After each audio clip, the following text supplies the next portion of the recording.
안녕하세요. 다시 찾아와 주신 여러분을 환영합니다.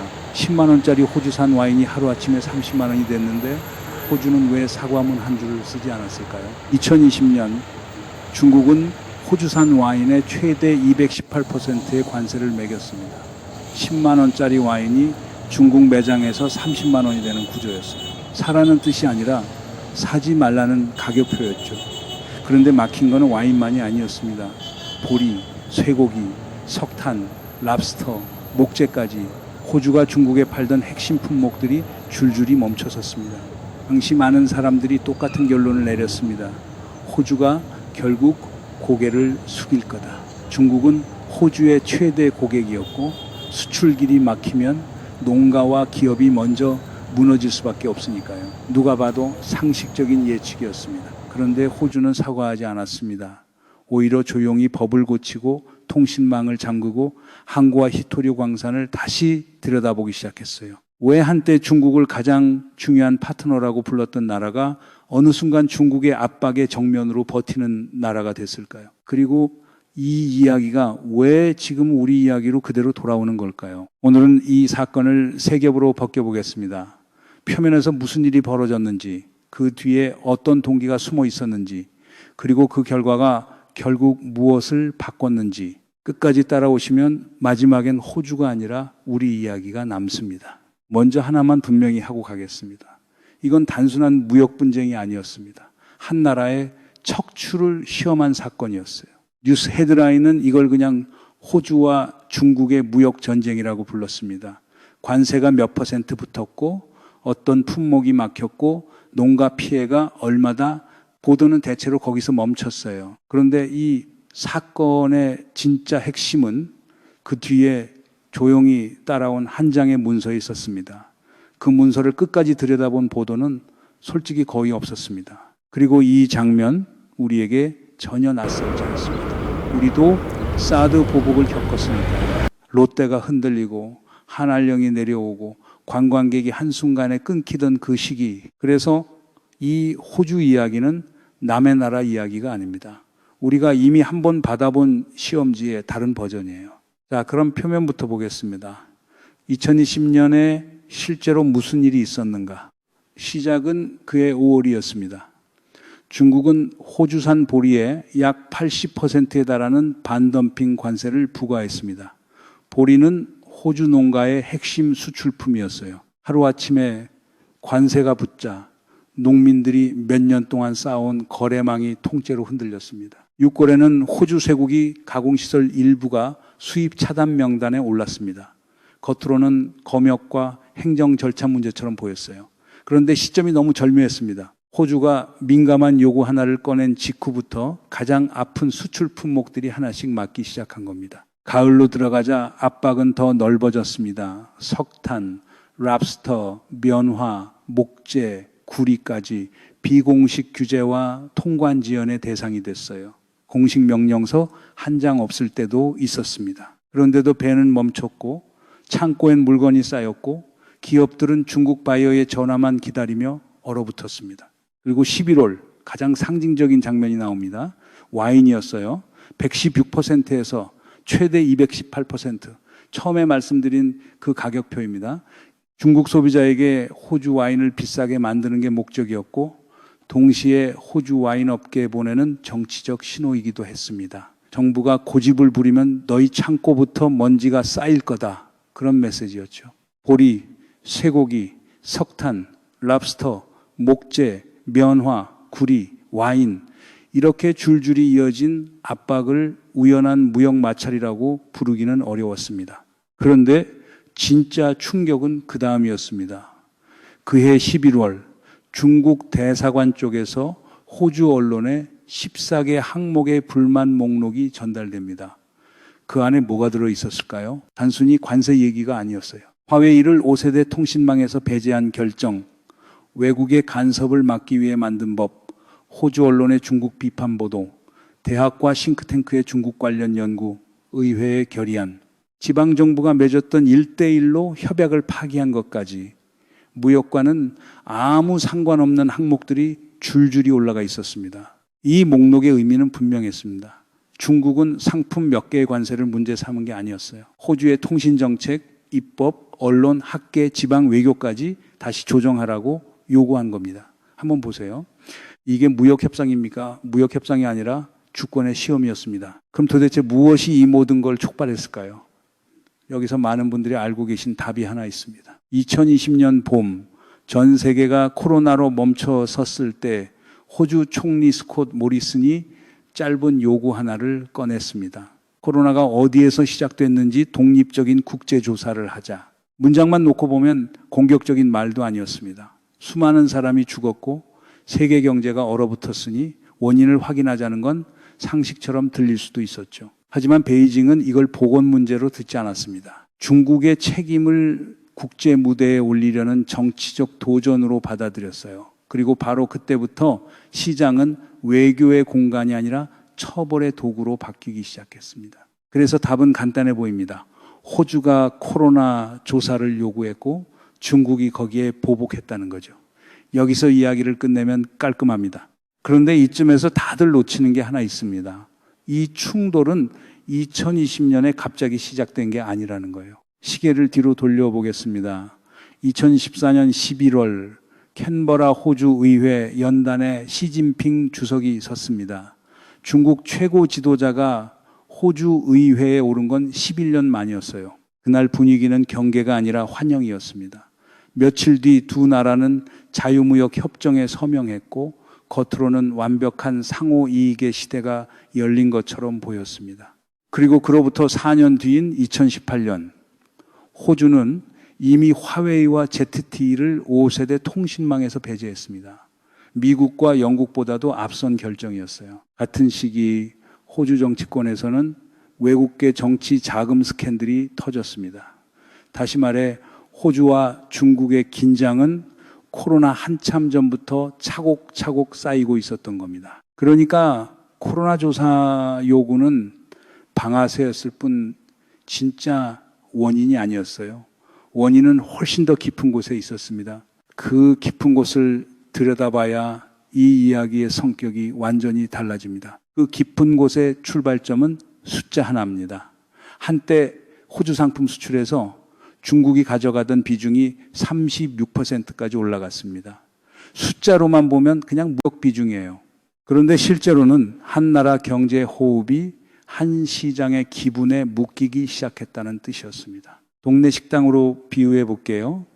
매출의 절반 가까이를 매일 찾아오는 단골 한 명이 책임지는 구조. 처음엔 그 단골이 고맙습니다. 메뉴를 더 주문해주고 직원 월급을 책임져주고 가게 확장까지 가능하게 해주니까요. 그런데 시간이 지나면 가게 주인은 자기도 모르게 그 단골 입맛에 맞춰 메뉴를 바꾸고 그 단골 퇴근 시간에 맞춰 영업 시간을 조정하고 그 단골이 싫어하는 손님을 피하게 됩니다. 세상에서 제일 무서운 단골이죠. 매출의 절반을 책임지면서 어느 날 가게 문도 닫게 만들 수 있는 단골. 돈을 버는 순간에는 보이지 않던 의존의 사슬이 어느새 가게 전체를 감싸는 겁니다. 호주 경제가 정확히 그 길을 걷고 있었어요. 철광석도, 와인도, 대학 등록금도, 곡물도 사실은 모두 같은 방향을 바라보고 있었습니다. 베이징과 상하이, 그리고 중국 소비자의 지갑이었어요. 옛말에 계란을 한 바구니에 담지 말라고 했죠. 호주는 그 바구니에 거의 다 담았던 겁니다. 그런데 당시 정치권에는 그걸 막을 이유가 없어 보였어요. 수출도 세수도 늘었고 대학은 돈을 벌었으니까요. 경제 지표만 보면 중국과 가까워지는 건 합리적인 선택이었습니다. 그러나 바로 그 합리성이 훗날 가장 큰 약점이 됩니다. 문제는 여기서부터입니다. 이 의존이 위험했던 진짜 이유는 그게 대칭이 아니었다는 데 있어요. 중국은 호주산 자원이 필요했고 호주는 중국 시장이 필요했습니다. 그런데 필요한 정도가 같지 않았어요. 중국은 다른 공급처를 찾을 수 있다고 믿었고 호주는 당장 다른 고객을 찾기가 어려웠습니다. 바로 이 비대칭이 훗날 중국이 경제 보복이라는 칼을 꺼낼 수 있었던 진짜 배경입니다. 그러면 한 걸음 더 들어가 보죠. 이렇게 한쪽으로 기운 관계에서 외부의 압박이 실제로 효과를 내려면 무엇이 필요할까요? 압박만으로는 부족합니다. 안에서 흔들어줄 손잡이가 있어야 해요. 그리고 호주 안에는 실제로 그 손잡이가 여러 개 열려 있었습니다. 가장 상징적인 게 정치 자금이었어요. 호주는 오랫동안 외국에서 들어오는 정치 후원에 비교적 느슨했습니다. 그런데 2013년부터 2015년 사이 호주 정치권에 약 550만 호주 달러, 우리 돈으로 약 50억 원 규모의 외국 관련 자금이 흘러 들어갔다는 보도가 나오면서 분위기가 달라졌습니다. 더 충격적인 건 한쪽 정당만의 문제가 아니었다는 점이에요. 좌파 노동당도 우파 자유당도 예외가 아니었습니다.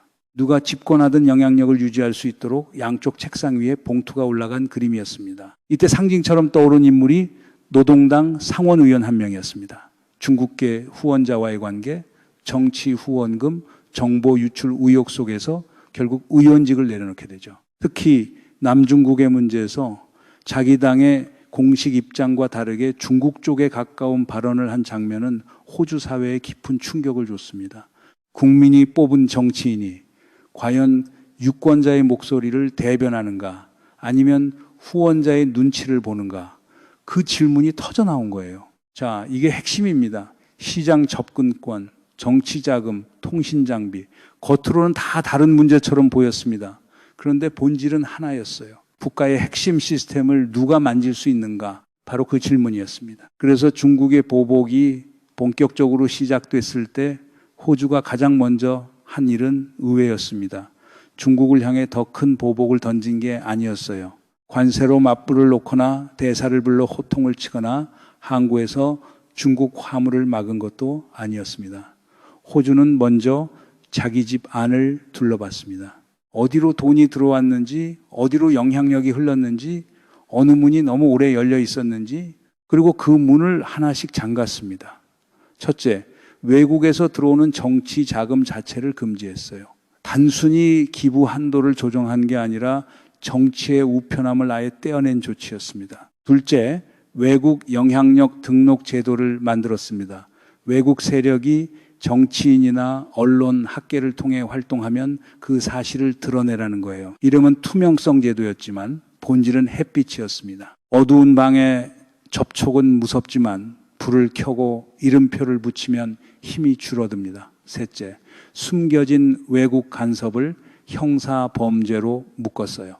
신고하라는 수준에서 멈추면 힘 있는 세력은 벌금을 그냥 비용으로 계산하지만 감옥으로 이어질 수 있는 범죄가 되는 순간 게임의 성격이 완전히 달라집니다. 여기에 더해 화웨이를 5세대 통신망에서 배제한 결정도 같은 맥락이었습니다. 호주는 5세대 통신망을 단순한 휴대전화 속도 문제로 보지 않았어요. 그 위에는 자율주행차, 스마트 공장, 병원 시스템, 항만 운영, 군사통신이 전부 올라타니까요. 회사로 치면 사장실 금고 열쇠가 아니라 회사 전체 서버실의 마스터키를 외부 업체에 넘기는 것과 같습니다. 한번 넘긴 열쇠는 다시 가져오기 어렵죠. 그래서 호주는 미국과 영국보다도 먼저 그 열쇠를 회수했습니다. 중국 기업을 미워해서가 아니라 국가의 신경망 열쇠는 국가가 쥐고 있어야 한다는 판단 때문이었어요. 트로이는 성벽이 약해서 무너진 게 아닙니다. 성문이 안에서 열렸기 때문에 무너졌어요. 호주가 본 게 바로 그거였습니다. 그래서 여기서 이 이야기 전체를 꿰뚫는 한 줄이 나옵니다. 중국이 시험한 건 호주의 지갑이 아니라 척추였습니다. 잠깐 이 말을 한번 곱씹어 보셨으면 합니다. 여러분이 막연하게 느꼈던 그 감각, 저거 그냥 무역싸움이 아닌 것 같은데 했던 그 감각, 그게 정확했던 겁니다. 외부의 압박이 무기가 되려면 반드시 안에서 잡아당겨줄 손잡이가 필요합니다. 호주는 그 손잡이부터 끄는 거예요. 그런데 호주의 반격은 여기서 한 단계 더 깊어집니다. 법과 통신망을 잠그는 게 내부 회로를 지키는 일이었다면 다음은 땅 위에 있는 실제 자산이었어요. 한 나라의 전략적 약점은 법전 안에만 있는 게 아닙니다. 항구에 있고 광산에 있고 지도 위의 좁은 길목에 있습니다. 상징적인 장소가 두 곳 있습니다. 첫째는 호주 북부의 다윈항입니다. 지도에서 보면 외딴 도시처럼 보여요. 그런데 군사적으로 보면 이야기가 완전히 달라집니다. 다윈은 동남아시아와 인도 태평양으로 이어지는 북쪽 관문이고 미군 해병대가 순환 배치되는 전략 거점이에요. 그런데 이 항구의 운영권이 2015년 중국계 기업에 무려 99년 동안 넘어가 있었습니다. 99년이면 보통 임대가 아니에요. 거의 한 세기입니다. 평상시엔 그냥 물류 계약처럼 보이지만 미군이 드나들고 군사긴장이 커지는 순간 그 계약은 전혀 다른 의미를 갖게 되죠. 둘째는 노던 미네랄스라는 광산회사입니다. 이름만 들으면 평범해 보여요. 그런데 그 안에 있는 자원이 평범하지 않습니다. 디스프로슘 같은 중위토류는 전기차 모터의 강력한 자석, 풍력 발전기, 첨단 무기와 항공 장비에 들어가는 전략 광물이에요. 문제는 이 히토류의 정제와 공급망을 중국이 압도적으로 쥐고 있다는 점입니다. 세상이 친환경, 전기차, 인공지능 로봇을 외칠수록 그 밑바닥의 광물에서는 오히려 중국 의존이 더 깊어지는 역설이 벌어진 거예요. 그러니까 노던 미네랄스는 단순한 광산이 아니었습니다. 중국 밖에서 히토류 공급망을 만들 수 있는 몇 안 되는 출구였어요. 그런데 바로 그 회사에 중국계 자본이 지분을 쌓기 시작했습니다. 표면적으로는 그냥 투자예요. 그런데 비중국 히토류 대안의 핵심 기업이 중국계 자본의 영향 아래 들어간다면 세계는 대안을 만든 것처럼 보이지만 실제로는 다시 같은 소나기에 갇히게 됩니다. 출구를 만들었는데 그 출구의 문지기를 경쟁자가 세우는 셈이에요. 그래서 호주 정부는 실제로 칼을 꺼냈습니다. 베이징과 홍콩 조세 회피처에 연결된 법인들이 보유한 노던 미네랄스 지분을 짧은 기간 안에 매각하고 나가라는 명령을 내렸어요. 지분 몇 퍼센트는 작아 보일 수 있습니다. 하지만 전략광물회사에서 그 몇 퍼센트는 단순한 투자 수익이 아니라 방향을 흔드는 손잡이가 될 수 있거든요. 동시에 호주는 미국과 핵심 광물 동맹을 맺었습니다. 호주는 땅과 자원을 가졌지만 정제기술과 대규모 자본은 미국과 함께 움직일 때 훨씬 커지니까요. 세계가 한 우물에서만 물을 길었다면 호주와 미국은 두 번째 우물을 파기 시작한 겁니다. 위기의 순간에 첫 번째 우물이 잠기면 두 번째 우물 하나가 국가의 선택지를 살릴 수 있으니까요. 게다가 호주는 정부가 직접 히토류를 사들여 쌓아두는 전략 비축까지 준비했어요. 예전엔 많이 팔수록 좋은 상품이었는데 이제는 팔지 않고 들고 있는 것만으로도 힘이 되는 카드가 된 겁니다. 여기서 한 가지는 짚고 가야 합니다. 호주가 중국 기업 전체를 무조건 거부한 게 아니에요. 호주가 본 건 돈의 국적이 아니라 통제의 위험이었습니다. 누가 최종적으로 움직이는가? 그 자본이 위기의 순간에 공급망을 막는 데 쓰일 수 있는가? 바로 그 질문이 기준이었어요. 물론 이 과정에서 호주가 아프지 않았던 건 아닙니다. 와이너리 창고에는 팔리지 못한 병들이 쌓였고 보리 농가는 익숙한 중국 바이어를 잃었고 랍스터 업체들은 살아있는 상품을 어디로 보낼지 몰라 발을 굴렀습니다. 수출 계약은 숫자로 보이지만 그 뒤에는 농부의 대출금과 노동자의 월급이 붙어 있어요. 그래서 산업계에서는 차라리 중국과 타협하자는 목소리도 나올 수밖에 없었습니다. 바로 그 지점에서 호주는 가장 어려운 선택을 했습니다. 빨리 아픈 길을 피하는 대신 오래 아픈 길을 견디는 선택이었어요. 단기적으로는 중국의 요구를 일부 받아들이는 게 훨씬 싸 보였습니다. 하지만 그 대가로 법과 통신망과 외교 입장을 조금씩 내주기 시작하면 다음번엔 더 큰 요구가 올 수밖에 없었어요. 오늘 관세를 풀어주는 조건이 코로나 조사 철회라면 내일은 안보법안 수정이 되고 모레는 국방 협력 축소가 될 수 있었습니다. 호주가 본 진짜 위험은 수출 감소가 아니었어요. 수출 회복을 대가로 국가의 판단권을 저당 잡히는 것이었습니다. 그래서 호주는 항복문 대신 시간을 선택했습니다. 와인은 중국 밖에서, 보리는 중동과 동남아와 인도에서, 석탄은 일본과 한국 같은 아시아 시장에서 새 판로를 뚫어야 했어요. 결코 낭만적인 과정이 아니었습니다. 새 시장은 하루아침에 열리지 않으니까요. 그럼에도 호주는 버텼습니다. 한번 버티지 못하면 앞으로 영원히 같은 방식으로 흔들릴 수 있기 때문이었어요. 그리고 시간이 지나면서 이상한 변화가 나타났습니다. 중국이 막아버린 자리가 완전히 비어있지는 않았어요. 기업들은 판매처를 나누는 법을 배웠습니다. 동시에 중국 쪽에서도 부담이 쌓였어요. 호주산 보리를 쓰던 사료와 맥주 업체들은 대체 공급을 찾아야 했고 호주산 석탄과 원자재가 빠진 자리를 다른 나라 물량으로 채우는 데 비용이 들었습니다. 경제 보복은 상대만 아프게 하는 순수한 무기가 아니에요. 공급망으로 연결된 세상에서는 때린 손도 함께 저립니다. 어떻게 보면 자기 발등을 함께 찍는 자충수였던 셈이죠. 자, 이제 처음에 그 와인으로 돌아가 봅시다. 10만 원이 30만 원이 된 그 와인. 이제는 보이실 겁니다. 와인은 처음부터 핵심이 아니었어요. 진짜 시험대에 오른 건 호주가 자기 나라의 판단권을 시장과 맞바꿀 것인가였습니다. 시간이 지나면서 석탄도 보리도 와인도 관세가 하나씩 풀렸지만 호주는 핵심 정책을 단 하나도 내주지 않았어요. 그러니까 호주는 중국을 이긴 게 아닙니다. 중국의 압박이 정치적 결과를 만들지 못하게 만든 거예요. 이 차이가 중요합니다. 전쟁에서 항상 상대를 쓰러뜨려야만 이기는 건 아니에요. 때로는 상대가 원하는 행동을 하지 않는 것만으로도 승리의 첫 조건이 됩니다. 그리고 여기서 우리 이야기가 시작됩니다. 사드 보복 때 우리가 잃은 게 롯데 하나였을까요? 하나령으로 끊긴 게 콘텐츠 수출뿐이었을까요? 우리도 똑같은 시험지를 받았습니다. 한 시장에 너무 기대면 그 시장은 고객이 아니라 주인이 된다는 시험지요. 소 잃고 외양간 고친다는 말이 있죠. 호주는 비싼 값을 치르긴 했지만 적어도 외양간 문을 점검하는 법을 배운 나라였습니다. 그래서 마지막으로 남는 질문은 사실 중국에 대한 게 아닙니다. 중국이 우리를 압박할 것인가? 그건 질문이 아니에요. 언제든 어떤 방식으로든 할 수 있습니다. 진짜 질문은 이겁니다. 우리 안에 문은 지금 잠겨 있습니까? 호주가 가장 늦게 그러나 가장 날카롭게 꺼낸 카드는 와인 관세에 항의하는 게 아니라 히토류 회사의 주주 명부를 들여다보는 일이었습니다. 랍스터 수출을 되살리는 게 아니라 미래 산업의 목줄을 누가 쥐는지 확인하는 일이었어요.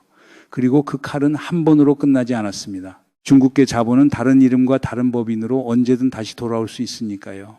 문은 한 번 잠갔다고 영원히 닫혀 있는 게 아닙니다. 우리에게 그대로 돌아오는 질문이 바로 이겁니다. 반도체, 핵심 광물, 전략 자산, 그리고 정치와 여론으로 흘러드는 보이지 않는 돈, 그 열쇠들은 지금 누구 손에 있습니까? 외부의 압박은 우리가 막을 수 없을지 몰라도 안에서 열린 문은 우리가 잠글 수 있습니다. 그리고 그 문을 잠그는 일은 특정 진영을 위한 것도 누구를 적으로 모는 것도 아닌 결국 평범한 우리 가게와 일자리를 지키는 일이에요. 이 영상이 의미 있게 느껴지셨다면 구독과 좋아요로 더 많은 분들이 이 구조를 함께 볼 수 있게 해주세요. 다음 편에서는 바로 그 열쇠들이 지금 우리나라 어디에 꽂혀 있는지를 하나씩 짚어보겠습니다.